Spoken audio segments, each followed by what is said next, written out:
Hello everyone, welcome back to another episode of r/Entitled People. In today's episode, parents threw me out as a child and then expected everything from me when my grandparents died. They literally said we are entitled to silence when living in a first-floor apartment. Update: the we are entitled to silence.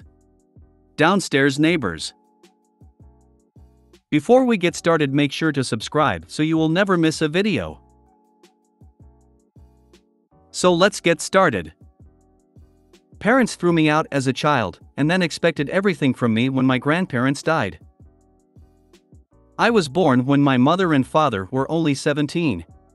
It forced both of my parents to drop out of high school and each get a GED so they could find work right away.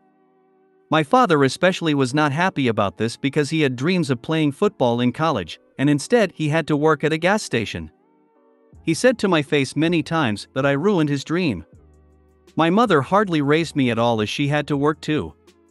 They had a cranky old lady next door watch me most of the time. She wasn't so bad. She gave me more attention than my parents did. My father eventually managed to land a better job as a manager due to his experience running the gas station. It was right after that my mom got pregnant with my sister. I was 6 when she was born. I wasn't exactly shown much love before that. But once my sister came along, it was made pretty obvious to even my 6-year-old self that I was unwanted. The only ones who seemed to care were my paternal grandparents and somewhat my babysitter. And they were more like my parents because they treated me the way a little kid needed to be loved. We lived in a 2-bedroom apartment. And as my sister got older, it went from me sharing a bedroom with her to me kicked out of the room entirely. I slept on the couch for 2 years. And I barely had anything to my name other than clothes, school supplies, and an old Game Boy. When I was 10, my parents decided they were gonna move away. But this move did not include me.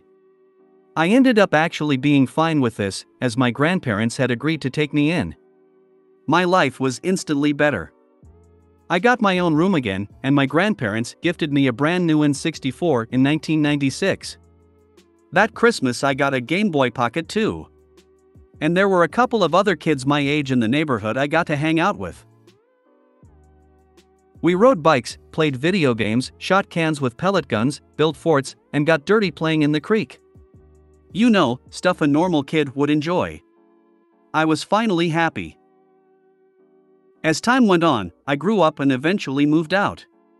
But later moved back in to help my grandparents' house as they were getting old and living off their retirement savings. So some rent money from me went a long way in paying the bills. My grandpa was the kind of person who'd wanted to build a bomb shelter during the Cold War. But never got around to it. He wanted to volunteer for the military in the 60s, but was turned down due to a medical condition and the fact his eyesight was not great. So he focused on saving whatever he thought he needed. He told me many times it was better to have something and not need it, than need it and not have it. Our area suffered from numerous power outages in winter due to heavy winds and storms. So having gasoline and propane for heaters and generators was a must. All these saving habits became my own as time went on. Because it was better to need this stuff rarely than not have it at all. Of course there was the HOA bothering us. But that's its own other story. The problem is, about 5 years back my grandma died suddenly. And my grandpa was heartbroken. He also went about a year and a half later. Pretty much everything they owned was willed to me. Their savings, their house, their vehicles, their stuff, everything. The house was long paid off, and Grandpa knew how to keep up with its maintenance. In fact, after Grandma died he kind of doubled down on renovating the place. He had the roof redone, the house was repainted by us inside and out, and we fixed a lot of little things. Grandpa's neighbor George even came by to help redo the plumbing. Ironically, the HOA was rather happy with these changes, because the house didn't look rundown anymore. One morning I was fixing breakfast and my grandpa never came downstairs. You couldn't keep the man from his bacon. So I went to check on him. And he wasn't moving. I called 911 and paramedics came. only to tell me he'd passed in his sleep. My parents made Grandpa's funeral a shit show. They didn't bother to show up for Grandma's. They were too busy. And at Grandpa's funeral, they didn't seem to grieve at all. My sister also showed up wearing a brightly colored designer dress, which I wasn't happy about as it was a church clothes only function. I noticed my parents repeatedly whispering to each other and glaring at me whenever I looked at them. Come to find out at the will reading that my parents knew that they'd been disinherited long ago for their treatment of me. And they thought it extremely unfair I got everything. They threatened to sue me to contest the will. And I got repeated calls and messages from my father, mother and sister telling me I needed to do the right thing and give my father what was supposed to be his. I told them all to flake off in far more unsavory words. My parents ended up taking me to court to challenge the will. But the judge ruled in my favor after seeing the will and hearing us both out. So it wasn't a long drawn-out legal battle. The judge even looked at my parents with absolute disgust after seeing the will and hearing about their mistreatment of me in my childhood. He called my father a terrible parent, and that my grandparents were right to disown him. My father just hung his head in silence, but he made sure to stop me outside the courtroom and tell me I was always the biggest mistake of his life. And that if he could go back in time, he'd make sure I never existed. He should have been a football star. And instead, he has to wear a name tag for a 9 to 5. I told him that mistake or not, Grandma and Grandpa could see what kind of nasty person he was. I didn't ask to be born. And the only real love I ever got was from my grandparents. And he was no father of mine anymore. I got a few more threatening and harassing phone calls, as well as some letters from my parents. All demanding money, among other things. But over time they just stopped because I completely stonewalled them. Never responded to the emails or letters, and I stayed silent during the phone calls. A few times I just left the phone sitting on the counter with them ranting till they realized I wasn't listening. Aside from not getting the house or money, my parents seemed particularly irked they could not even get a rise out of me. But I was prepared to go to war against them. And they knew it. So in the end, they just left me alone.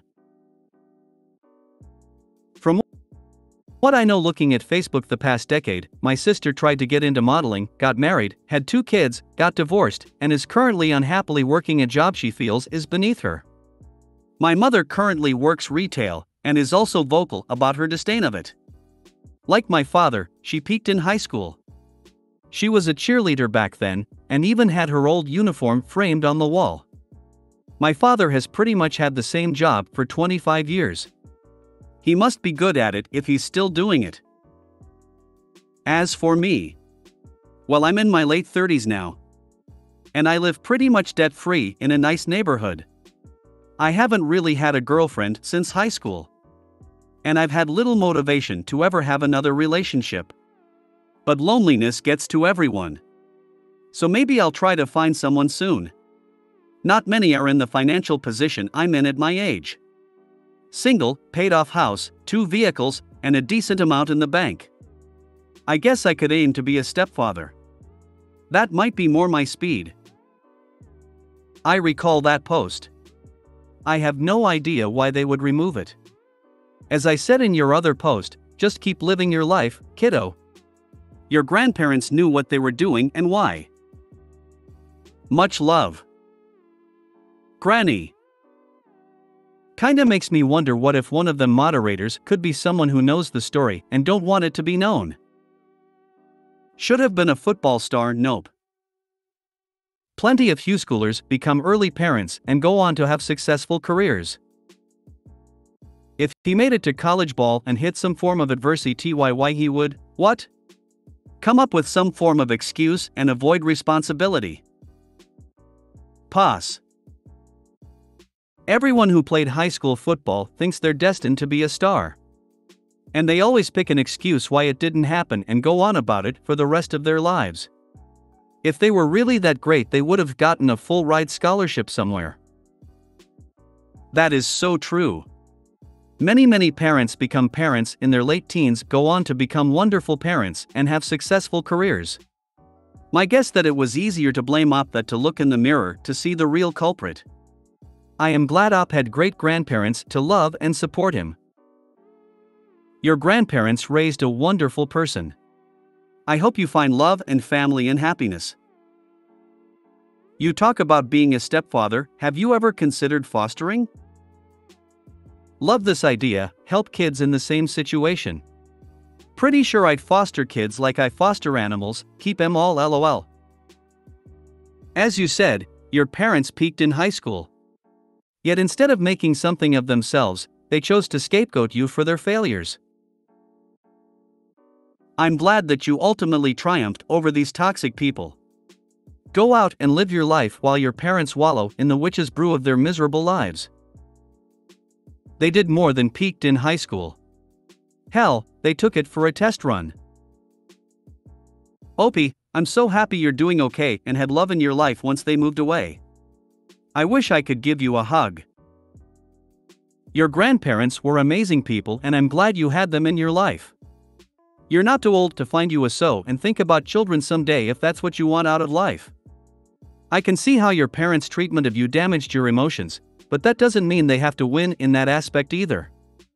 Already lost their inheritance, let them lose it you being happy with a spouse and children if that's what you want our life. Best wishes. I'm 46 and I didn't date through my 20s and 30s.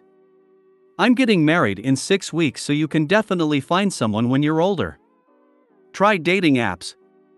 It'll probably take you a bit to find someone, but it's worth it. I'm glad you're doing good and stuck it to your parents. All I can say is the likelihood of your father being a football star was so ridiculous small. You turned out better for being with your grandparents. It's clear the parents weren't ready to have a kid and instead of dealing with it in therapy, they pushed it on you. If they really hated it, they could have put you up for adoption, so there must have been love somewhere. Hey hi, OP. I'm so happy for your happy ending. You deserved everything from your grandparent, looks like they were great people. They literally said we are entitled to silence when living in a first-floor apartment. I live in a second-floor apartment with my 2 teenagers and 2 cats. An old couple, 75 plus, live below us. The apartments are poorly maintained and not very well insulated. We can hear their TV, can hear them talking, hear when she screams at him, when their 6 years old spoiled brat grandson comes and throws tantrums, and whenever they open and close their door. Apparently, they have been continually complaining to the landlord about us being very loud. They continually bang on their ceiling when we drop something, or close the bathroom door, which sticks, or heaven forbid I get up at night for any reason. She screamed up the heating vent at me one night when I knocked my water glass off my bedside table. They shout when we walk up the stairs. They have also complained that we use too much water when we shower. Which is 100% none of their business. Yes, my cats do run around a bit, but we keep them occupied and take them for walks and they are pretty mellow as middle-aged cats tend to be. We do not listen to loud TV, the kids listen to music on their headphones, we don't jump or stomp or throw parties. It all came down to the other night around 10:30 p.m. when my son was up late making food and one of the cats decided it was playtime. Maybe ran around for 3 minutes while my son caught him. Bang bang bang on the ceiling. Cat goes in my daughter's room and promptly goes to sleep. Old man comes running up the stairs and bangs on the door. I don't answer because I'm in bed and the cat is put away. Next thing you know, they called the police with a noise complaint. A noise complaint for the cat and my son using the microwave. Police show up, house is dark, I'm in PJs, cats are asleep in the bedroom. They look at me and say you're in bed? Me, yes. Them, and what was happening? Me, my son was making food and the cat was running around them. Well, cats and teenagers do that. Is that why they called us? Me, yes.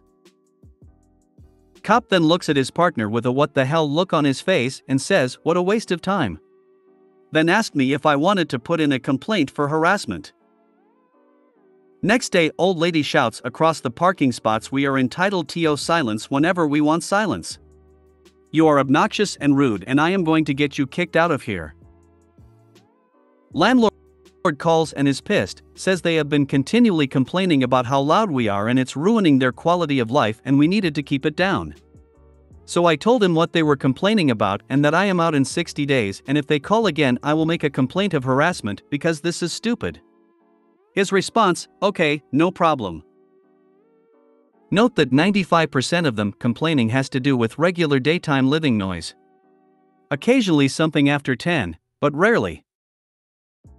They are somehow entitled to silence at all times? In a shitty first floor apartment? Ha ha ha ha ha, right. I hope whoever moves in after I leave has small kids and plays loud pop music and does exercise videos in the living room. So, you are planning to move in 60 days? I get increasingly inconsiderate as the time winds down.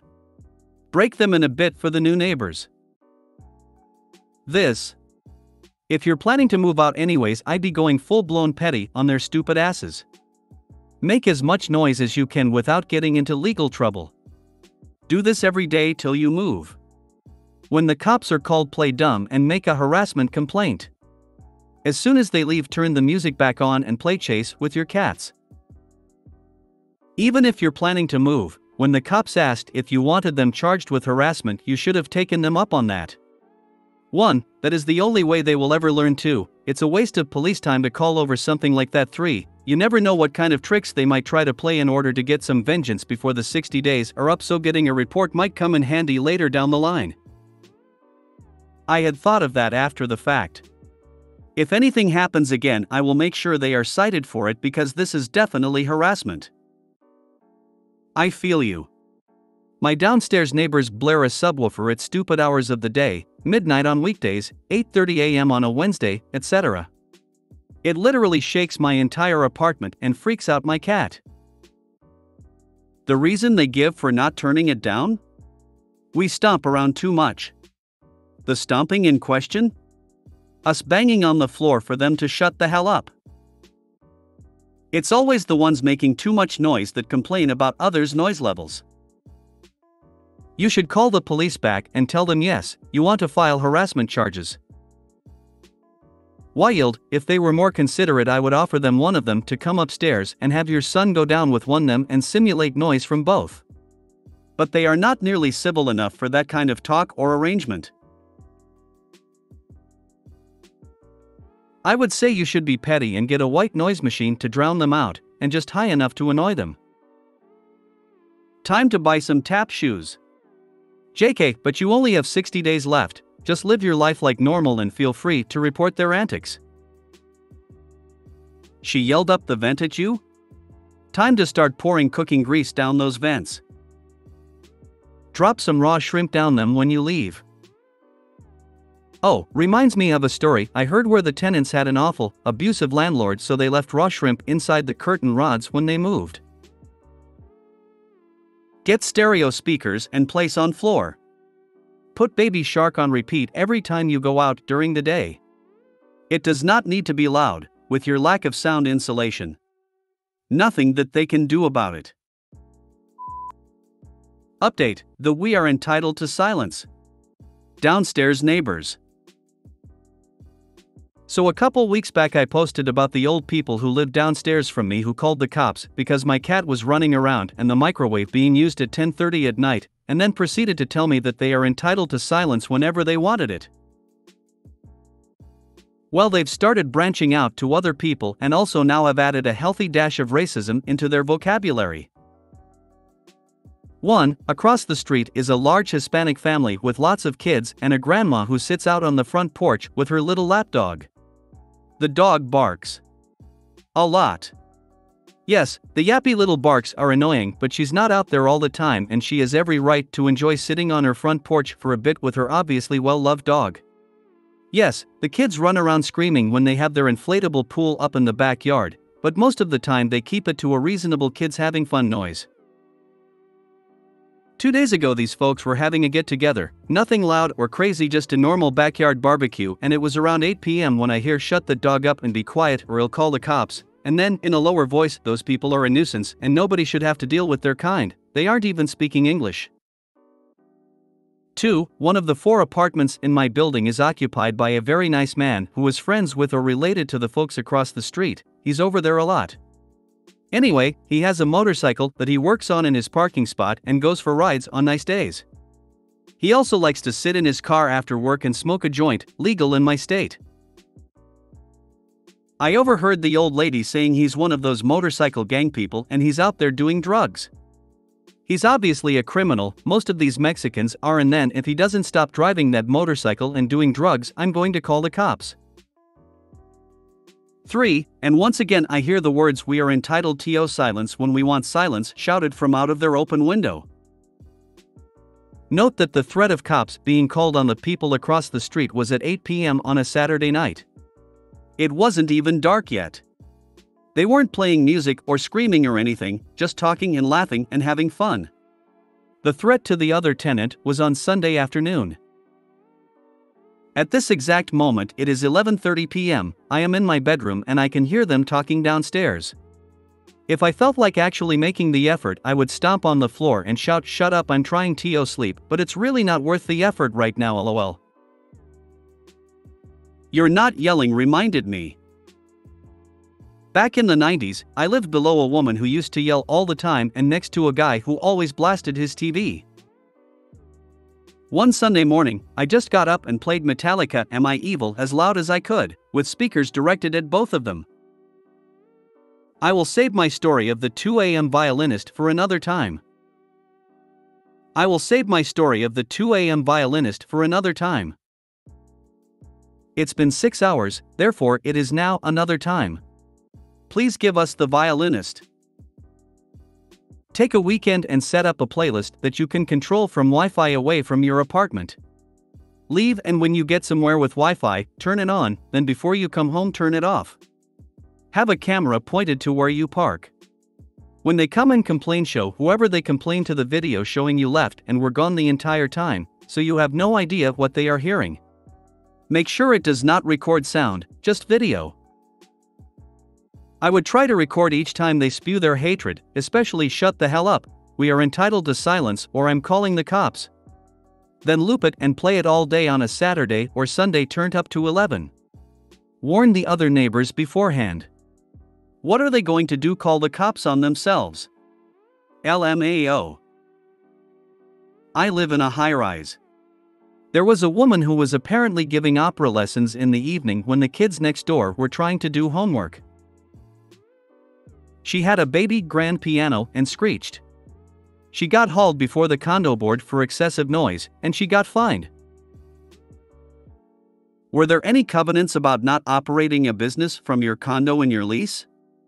She could have been really in trouble. But seriously, who gives opera lessons from their apartment? That is just mind-blowing.